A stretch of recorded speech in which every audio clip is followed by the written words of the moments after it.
get it right from there. All right, what's happening, brother? What's going on, man? How you doing, sir? Oh man, it's all love, bro. So, as promised, here we are. Good brother Mike, What's up? like family to me. Me and you ran a couple halves together, right? Yes. Yep. Did the It's been a couple of race? years. Yeah. I think we still got it in us, man. Absolutely. If you guys see, like I was saying earlier, if you see the picture of two crazy black men jumping over fire, that's us finishing up the Spartan race together. Yeah. The brother pushed me to the finish line. I think it was 1 year, man. I mean, that last time we did it, I wasn't in shape for it. Good times, but you finished. But we did it. We did it. And that's kind of the whole moral of this story that we call life, right? Absolutely. You know, sometimes it's not how you finish, it's just finishing. All right. So what's happening, man? What's good? So, What's good, man? I mean, we're here to talk about real estate. As you know, that is a passion of mine. If you guys are looking in on this conversation, Mike, you know I've been dabbling a little bit. It's always been my first love. Now, I'm a serial entrepreneur, but it all started with real estate, all of it. I don't know everything about it, but I know enough to say, okay, I don't know this, but here's a good resource for it. But and I don't know what you're gonna ask me, so this might be a little awkward when I'm thinking and my wheels are turning. But you know, hey, that makes good content, right? We're human. So, What's happening? first question I would have for you is how'd you get into real estate? That's a good question. How?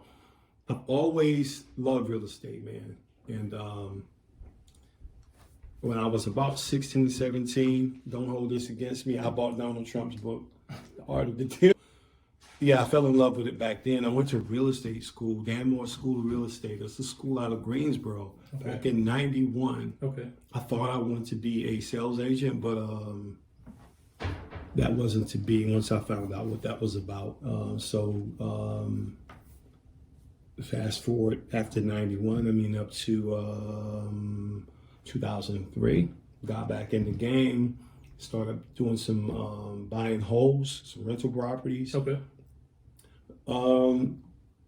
Via the Carlton Sheets course. I don't know if you remember Carlton Sheets. Used to be on all the. You're not familiar with that? No, Wow, no, you gotta look that up. That was like one of the first television gurus that was selling courses on late night TV. But anyway, I bought that course back in maybe 2003. Started learning, you know, about how to get cash back at closing. Okay. I made some mistakes, over leveraged, but you know, I learned some things. I learned enough to know that this was something that, you know, was going to be a part of my life. 2008 came around, rolled around, and I didn't have enough tools in my arsenal to weather the storm of the whole 2008, 2007 crash. Panic, got out of the game.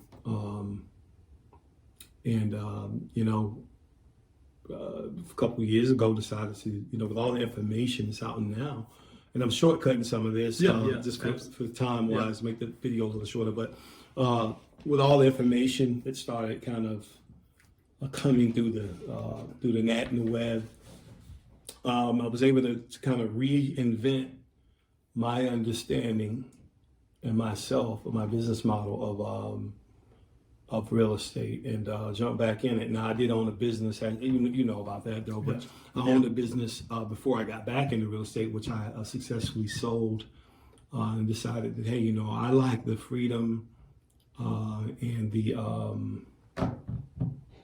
what word am I looking for? So I love the freedom and versatility of real estate. Okay. Because when I say real estate, it's just not, it's not, you can't just put it in one box and say, okay, I do fix and flips, meaning I buy a property, I fix it up and I sell it. Right. Or I buy a property and I rent it out.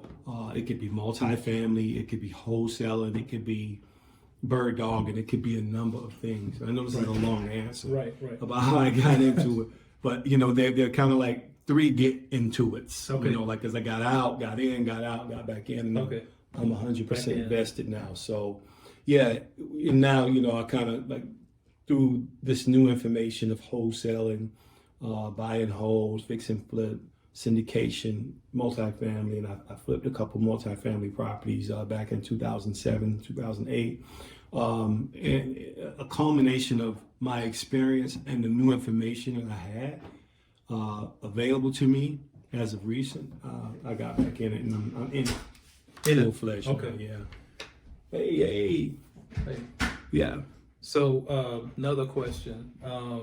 Do you have how do you determine if it's going to be a fix and flip versus a fix and rent versus, and I know you've been talking a lot recently about wholesale, which you'll have to explain that to me. I'm not,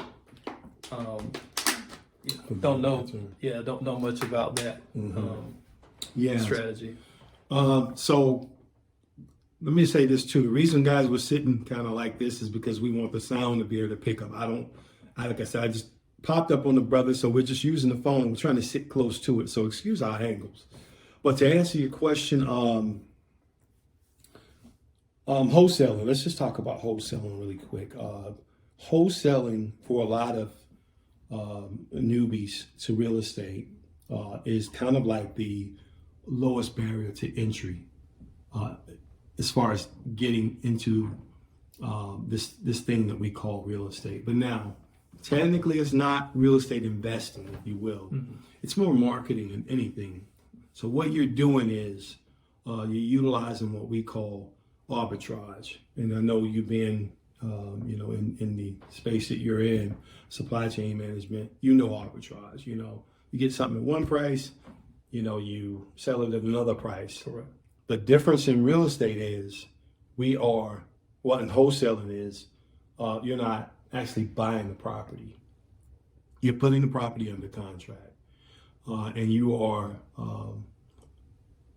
you're putting yourself in a position to have what's called equitable interest in the property. Correct. So when you put something under contract, that gives you equitable interest. Correct. Does that make sense? Yes, it does. All right. Now, when you have equitable interest, you can come to, let's say I find a house, that house across the street. Typically what happens with a wholesaler is they're going to look for situations as opposed to properties, right? So the situation we typically look for when we're wholesaling are distressed properties, properties with stories, maybe something that's in probate, someone out of town has inherited a piece of property that they don't want. Right. Or it's just too much of a headache for them to do the upkeep, cut the grass, make sure nobody's vandalizing the property. Right. And they decided to look, hey, look, we're going to just sell this property. And typically what your wholesaler would do is try to negotiate a discount to put that property under contract. Okay. All right. So the basis number we normally look at is what's called an ARV, which is an after repair value. So taking this house across the street, for example, again, we know that house in tip-top shape in this neighborhood using comps, meaning we'll compare it to other houses, same size, same age, right. Same condition. We'll get an average square footage, bedrooms, layout, and we'll basically say, we know that this house will sell at top of market in its best condition for, let's say, $180,000. Okay, in this market now. And so what we'll do is we'll go to the family that's looking to sell that house and say, well, hey, Mr. Smith, Miss Smith, I like this house. I see you're interested in selling. I heard it, through a friend, you're interested in selling the house. I'm interested in it. Can I come inspect it? So we inspect the houses a lot of times. And what we do is we look for any type of repairs that may need to be made in that house. And we come up with a rehab cost, renovation cost. And we know that if it's going to cost us on a $180,000 house, $30,000 to fix that house up, then we already know our MOA, or our maximum allowable offer, MAO, maximum allowable offer, cannot be any higher than $30,000 to fix $150,000. Yeah. Now we still want to make a profit, right? Right. So we also have to calculate in our profit. So if I want to make $10,000 on this deal, then I can't offer any more than $140,000. But here's the problem. That's if I'm taking the property down, in which case it doesn't make sense for me to sell a property to myself. So I'm selling it to someone else. So now I also have to calculate in the fact that after they do the work to the property and pay me $10,000, I need to also factor in the fact that they want to make a profit. Correct. So typically what I do is, and most wholesalers do, is they use a calculation of 70% of ARV. So they'll look at the house and say, okay, that house is worth $180,000. 70% of that, I think 170% of that, 100, well, let's say 200 is, my math is off today. 200 be 140. Yeah, so 70% of 180s, 156, right? 156, yeah. 76, 180 is 156. 156. Yeah. And then we subtract our repair from that, which is 30,000. So that's 126, and then my, your wholesaler's fee, another 10. 16. Yeah. So 116. 116. So 116. I ain't coming to doing that. But 116, and that's what our MOA is going to be then. So for me to get in this house, to factor in the repairs, my profit that I want to make. If I want to make $10,000, then of course I can negotiate that, because it gives me a little wiggle room. I might have to drop down to 8,000 or whatever on the deal. And then for me to go to one of my investors or someone that I want to sell the deal to, or assign the deal. That's what we call it. We're assigning our contract, our equitable interest in the property to someone. For me to assign that and for it to make sense to them so that they can make profit. Remember, 70% of ARV means they have a margin of 30% after repairs. Correct. So they stand to make 30%, which is in a market like this is, most cash buyers, most investors they love deals like that, because what else are you making 30% returns on? Right. Exactly. Right. So in this market now, I think the average days on market like 6 days. So in this neighborhood, if you get a house 70% below ARV, you got to put $30,000 in it. So you subtracting that minus my fee, I assign that deal to you. That's a great deal. So in these types of deals, so I know you have your own personal interest. So it almost feels like you're kind of this liaison almost between the seller and the investor, if you will. Exactly. So is it your job to go out and are you identifying the homes and then taking them to the investors? How does that work? That's a great question. Actually, so remember what I just said. Wholesalers are really not real estate investors. They're marketers. They just want to make money. Well, yeah, we all want to make money. But yeah, they're marketers. Yeah. Okay. Their skill set is being able to identify distressed properties in the market. Okay. B, contact sellers, because we do get cursed out a lot. I don't consider myself just a wholesaler, but if I were, there's nothing wrong with that. But the specialized knowledge and skill set comes from the fact that I know how to market, I know how to have the conversation, I know how to negotiate the price and paint the picture for the family, a person that's selling their house, and to help them understand why it's a good idea for you to sell me this house at 116. Because what are most people going to do the second they think they got a nice house, or the neighbor tells them, oh, you go on Zillow, that house is worth $295,000. Don't let them come in, and then you say, okay, well, yes, sir, yes, ma'am, I get that, but, professionals don't really use Zillow or this estimate, because those prices, everyone knows are inflated or are wrong most of the time.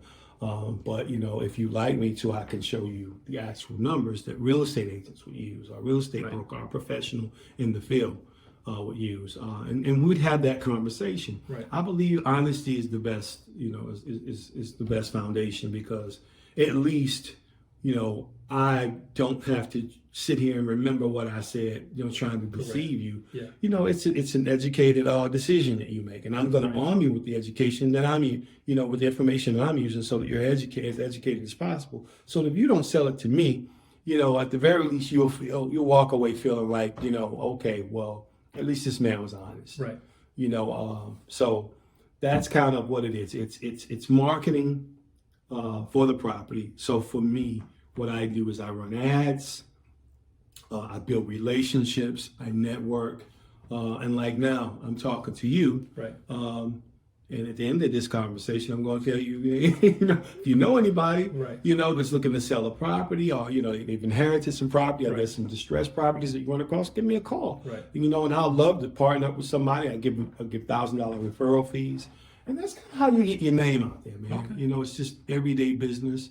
People, you want your name to be synonymous with real estate. Yeah. You know, you see a property you can't list on the MLS. You know, call Yusef. You know, did I answer that question? Yeah, you did. Okay, awesome. You did. Awesome. So another question. So once the transaction happens, it's the property sold. You've made your profit. You've made your commission, whatever you call that, and it's over to the investors. In this market, are these typically homes that get rehabbed and resold, or rehabbed and rented? Or does it just depend? Or do you even know? Yeah, I do know. Okay. I do know because I pride myself on the everybody eats rule. You know, like I don't want to sell you something that I don't think you're going to make money on, and I want to go back and check because I may ask you for a testimonial or something, or a review. Social proof is really important to me. My reputation of my company is important to me. So I do want to go back and make sure that, you know, hey, look, hey, you know what you're doing. Right. You know, so if you ever call me, you know, for another deal, you know, I don't want you to be frustrated because maybe you're using contractors that have never really worked with investors and they're taking forever to finish it. Because I may just say, hey, look, man, you know, next time use these guys over here. Because I'm connected with some of the guys, a lot of the guys in the field, contractors that work exclusively with investors. So that's why I try to, you know, keep up with the projects that I assign, or that I, you know, keep myself. Of course, I'm going to keep up with that. But yeah, you know, but typically, as of late, you know, I've had investors who they're frustrated with their attorneys, and so I try to make referrals to people I know that could make the transaction as smooth and as professional as possible. And I make referrals like, hey, look, you know, if you're having a hard time, you've got 7 properties you're trying to close, your attorney's putting you on the back burner, try this person, build a relationship with this person. I use this person. I've had nothing but good experiences with he or she. Okay. Does that make sense? It does. Okay. So another question.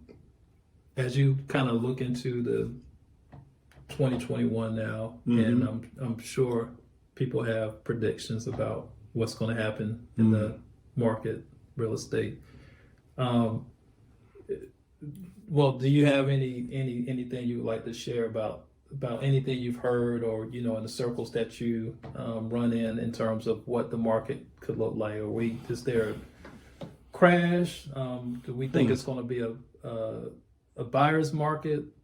That's a great question. First half of this year? That's a good question because I'm always asking those that I look up to that same question. And here's the best answer I can come up with.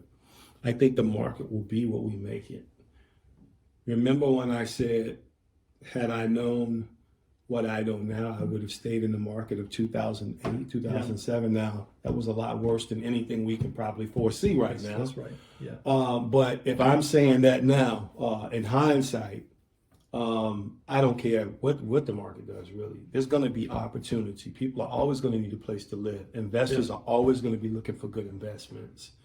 And it's just going to be more inventory, right? I mean, think about all of the forbearances that may come to fruition now. I mean, I don't wish that on anyone, but I mean, it's the writing's on the wall. I mean, how many people are on unemployment? You know, how many Americans, forego, we're just kind of kicking the can down the road as far as being evicted from rentals. I mean, because there was a moratorium, I think, on evictions in most states. Correct. How many people kick the can down the road on loan defaults. Yeah. You know, man, that phone call is going to come one day. That FedEx is going to pull up with that little. Yeah. I know because I got one before. Yeah. Yeah. And they're going to pull up with that little envelope, and it's going to tell you how long you got, you know, to make them whole. Right. You know what it is, man. And it's unfortunate, but to answer your question, someone, and like I said, you know, we're problem solvers. Someone is going to have to solve that problem. Yeah. And so people in our space, I'm saying wholesaling, now we're going to be out calling, offering solutions to those problems, because now, you know, that problem's going to have to get solved. The bank's going to want their money. Yeah. I mean, they're capitalists, right? Right. Yeah. And I'm not saying it in a bad way, because sometimes we have other options we can offer. I mean, you know, there are lease options, and we buy a property, lease option it back. There are many different options, but if there's no solutions out there, I mean, then that homeowner's in a worse place than they could have possibly been in any other way. Right. You know, because the bank's not going to come up with a solution. The bank they want their guap. Right. They want their money. Right. So there's no one out there like us offering solutions. Then I mean, I don't know what other solution there might be coming from a big institution, because they don't give a damn. Right. Yeah. So the more, and I'm starting to get more of an understanding of wholesaling. I know you've talked quite a bit about that. Mm-hmm. So to me, what I'm hearing is that particular strategy or technique is really low risk for you. Well, it sounds like it. So Yeah. that's what I kind of take away from that. Yeah, it's control without ownership. That's right. Yeah. So you've got an interest, but you don't necessarily have anything invested financially up front into that deal. Indeed. I think, what was it, Andrew Carnegie that said it? You know, if you really want to become wealthy, own nothing but control everything. It's control without ownership. Now, you don't want to stay there, of course, because it's very transactional. Right. And every time you close a deal, you're out of work. You're looking for your next deal. I mean, you know what I'm saying? You don't know where the next deal's coming from. You don't know where the next situation is going to pop up. You don't know if it's going to be a week, a day, a month. Right. You know, but, you know, hopefully if you're consistently marketing, you're consistently calling, you know, you're sending out direct mail or whatever. So is that you texting me that says, "Hey, I want to buy your home"? That probably is not me. I know it's not you, but is that somebody I know? That one of your competitors? I'm sure it is. Okay. I'm sure it is. That's funny. God, it's so funny. It might be me. I don't know. I got to hire my VAs, man. Yeah. But yeah, I mean, that's it in a nutshell. It's marketing, because most, and I'm going to say 99% of the investors that I know, the cash, the money guys, man, they don't want to be on the phone getting cussed out. They don't want to, like, you keep texting me, I'm going to come cut your goddamn hand off. Don't text me.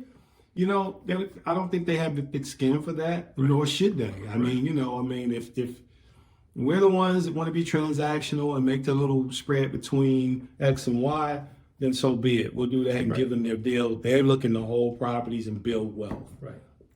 So that's where your value. That's where you add value. Right. It is, and it also teaches you the skill of what a good deal looks like. Okay. You know, once you develop that skill, then you can, of course, when you build up capital, then you become the guy with the money. You become the guy that's buying the deals and holding the deals and building the wealth and, you know, building up the trust accounts, you know, and, you know, getting the residual every month. It's a good position to be in, man. So I got another question, which made me think. So I won't ask you about the best deal. What's the worst deal you've ever been in? You don't have to put numbers around it, but you can kind of give us a sense of what happened and why you would characterize it as your worst deal. I got to be careful, man. I don't know about that. Man, I got to be careful with that. For you, I'm sure maybe somebody else came out a little bit better in the deal than. What was that? I want to say like a learning moment that you've had. I had one lately, actually. You know, I had one recently. I don't know who might be watching this, so I had one. Well, let me just say this. I made a mistake on a deal based on information that was put in front of me that I should have vetted thoroughly, vetted more thoroughly. At the end of the day, when you're a business owner, the buck stops with you anyway, so I'm going to take 100% responsibility for it. It was still my fault. I wound up losing a significant amount of money on it. But, hey, sit up with your big boy drawers on, man. Was this a wholesale deal? It was, man. Okay. Well, it would have been. I had already had it sold, but based on the information that I was looking at, it wound up not being the number that I was working on. And so everything else that I had set up and paid for did, I had to just kind of flush it down the toilet, man, because, but I learned something from that. I learned a very valuable lesson from that. And, I do sometimes what's called virtual wholesaling. Okay. Meaning, so I've closed the deal in Missouri, Georgia, Mississippi, but when you're doing deals like that, it's very important that you have what we call JVs, or people you joint venture with in other states. Somebody like boots on the ground. So if I find a property in another state, like that person that texts you might have been in California somewhere. Correct. Yeah. But if you get a deal, you get a deal, right? And you just call somebody, hey, Yusuf, man, this is Tom. Right. Out in Cali, man, it's so in Southern California, man, I got a deal out here for you, man. Let's JV on it. We'll split the assignment fee on it. These are the numbers. Okay. Just sell it to one of your buyers. I assign it to one of my buyers. We split the assignment fee. Buyer's happy. I'm happy. He's happy. All he did was market it and got the deal and negotiated the deal and, got it under contract. But when you're doing that, it's important to be thorough. It's important to dot all your I's, cross all your T's, because if you miss one important fact, it could change the whole deal, man. Okay. Something like cloudy title. You've done all this work, and then you get to the closing table and realize there's another lien against the property. Or there's a tax bill against the property, or there's sanitation liens against the property that you didn't factor in. Right. Now that comes off something else, or there's an error somewhere. Yeah. Someone passed away, like we had that deal in Missouri. I think there were 8 siblings. 2, 3 had passed away. They got kids, so they all scattered out over 3 states. And when you pass away, then your heirs, are next in line for whatever percentage. Now, mind you, 8 people, they all got their own percentage of one property. Yeah.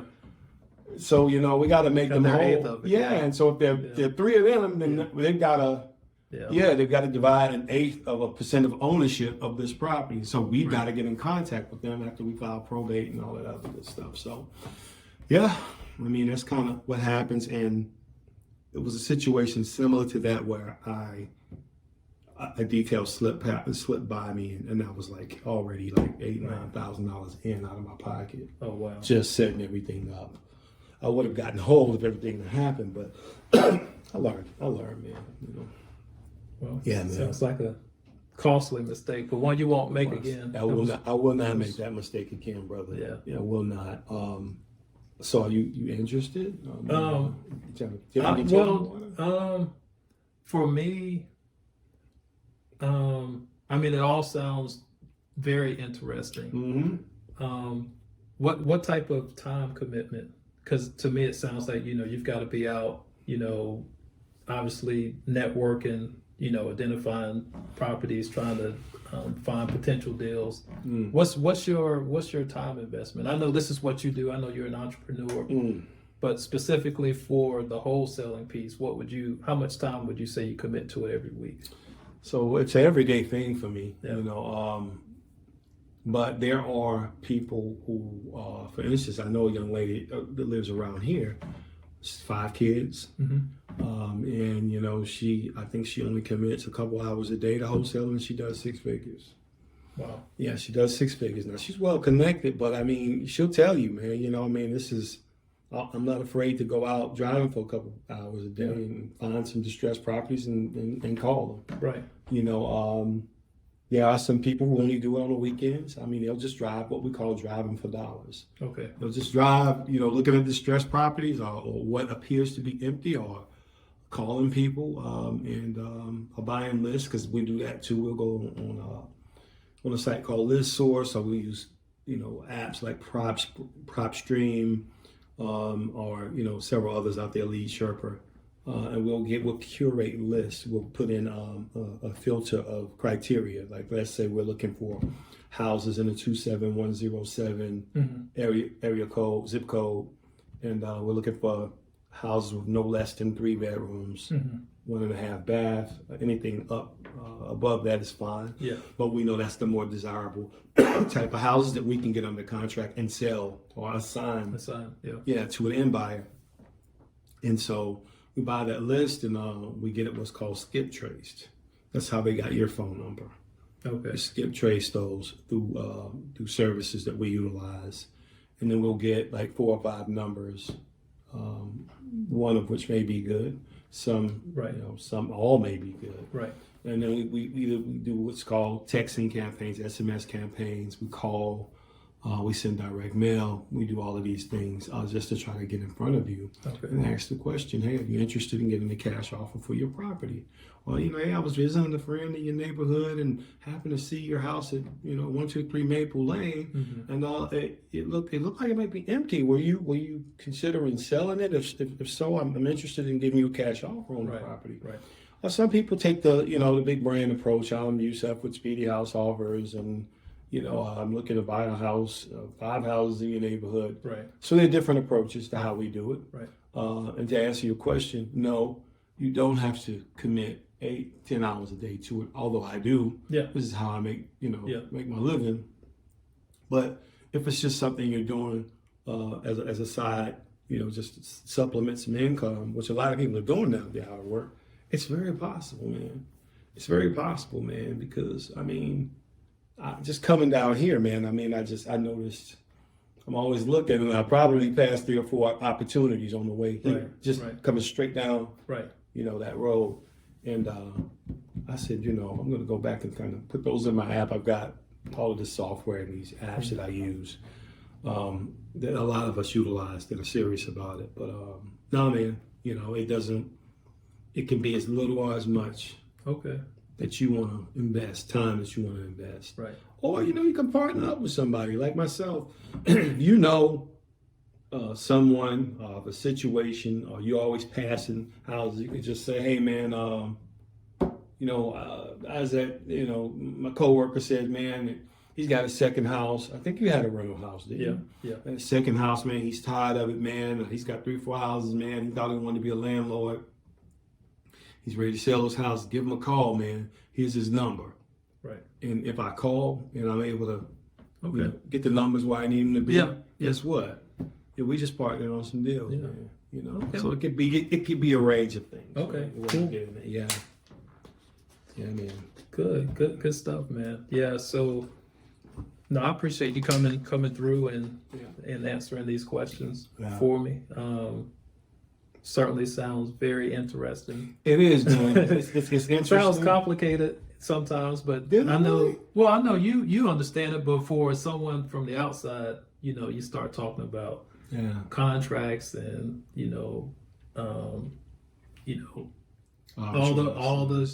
the parties that have to be involved and what the paperwork needs to look like. I'm sure you've got some pretty standard paperwork, but what you were just saying with the deal that kind of went bad, there was probably something a little bit different about that particular deal. It was. That was not your typical deal. There were a lot of factors involved. That made the deal a little non-traditional, if you will, as far as wholesale deals go. But I want you to understand this, and I pride myself on this, because when I sit down with a potential seller, that is the one thing that I try to avoid the most, is making things sound complicated, because a confused mind never buys. Oh, yeah. and I'm using buy Oh yeah, I get in it. the context of they don't buy into what you're saying. Because I know me, if I don't understand it, then I'm just gonna walk away. Exactly. Yeah, absolutely. So what we've done in our industry, and a lot of smarter guys than myself, we've come up with one-page contracts, and we don't even call them contracts; we call them agreements. Again, it's the whole NLP thing. Make it simple, right? Yeah. Because you don't want to use words that make people defensive. And the word contract makes people feel like I'm committing to something. Oh, let me ask my wife, and you know what I'm saying? Yeah. So when I sit down or when I'm on the phone with someone, it's a one-page standard agreement. Okay. And it's just kind of outlining what we're going to do, how much I'm offering you for this property, how quick I can close. Make it a closing date. I have a closing date, and it'll be my signature on it. And they'll sign it because if they're motivated, because we're only looking for motivated sellers. Yeah. We're not trying to convince people to sell properties. Yeah. We're just trying to convince them that we're the ones that are the right ones to buy it. Got it. And this is the price we think is fair, and we just want them to agree with us that it is a fair price. Right. So the complexity of it, like I'm not an attorney, so I give everything to my attorney, or I give it to the end buyer's attorney. Let them close the deal, and I'll be there at closing to pick my check up. Yeah. And it's really that simple. It's not complicated at all.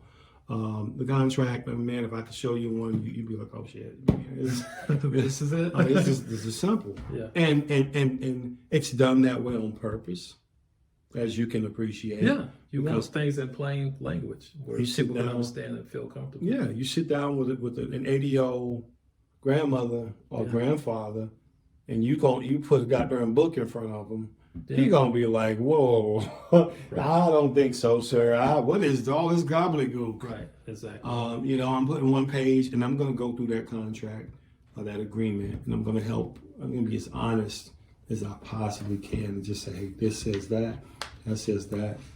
You're agreeing to sell me this house for $180,000. We're gonna close within 30 days. This is the name of my company. This is your name. This is the PIN number, the parcel ID number. Do you have any questions?" Oh yeah. What are your intentions? A lot of people, they care about their houses. Yeah. This is where's this going? Yeah. Who's going to be in here? I mean, I tell people, slow down a little bit, because although it's just a transaction to you, this is where they built their memories, man. That's right. This is where somebody graduated and had the graduation party and holiday meals, and maybe somebody got married and came over. A lot of memories, good and bad. This was somebody's dream, or maybe a baby was raised from birth all the way up to adulthood here. Yeah. So you have to be sensitive to the fact that it take as much time as it takes. Yeah. Listen to what they have to say, man. Hear their pain points, man. And whether you get the deal or not, you always want to be a professional and compassionate, because I won't want somebody to do that with my mom, right? Or myself, because we're going to get older too. We're going to have to probably sell a house or buy another house or whatever. And we want people to treat us as we would have treated someone else, So yeah. Cool. Yeah, man. Appreciate you, man. How long we been going here? 38 minutes. 38 minutes. Yeah. Okay, cool, man. Any more questions, bro? Good. So I think when we first met, we first started running, I believe at that time you may have had a couple rentals. Okay. You still into that game? Yeah, I still have a couple rentals, and as of late, I've really been focusing more on the second and third leg of this journey, which is, you want recurring income. Mm-hmm. You want, it's not passive, but I mean, you want what they call passive income. You still have to do things to get the money. Yeah. But I want to be able to just go to the mailbox and get my check every month. That's a dope place to be. Yeah. And you don't have to wait on that next deal to come when you have 30, 40, 50 properties, or you've got a 30-unit apartment, couple 30 units or 100-unit apartment building. Yeah. That's a good place to be. Right. So if it were me, in the way I structure my planning for the next 2 or 3 legs of my journey in real estate. It's going to be take the money from wholesaling and invest it in a couple different areas that I like. You know, I'm a big e-commerce guy. Yeah. You and I, we chopped it up because you're in a good place that I need to plug in with, you know, some properties that are gaining in value and also giving me residual every month. And then on beyond that, syndication, maybe doing some building, creating inventory. Okay. You know, because they ain't making no more land, right? So if I can take a good piece of land and build on it, which I've sold it all, man. I've assigned good parcels of land. I've assigned 2 30-unit apartment complexes. You know, I just shot a video today on an acre that I got right over here off of 109. Okay. Brentwood, I think it's called. They're building houses all over there, man. Right over there by Crosswinds. Okay. Crosswinds neighborhood over there. It's a phase 2. I've got a place right behind that. It's an acre. Okay. Man, you know, but yeah, man. Crosswinds. So developer will eventually just go in there and build. They're building now like crazy. That land now. All around me, man. Like So- they don't have any more lots over there, but I've got my 1 acre with my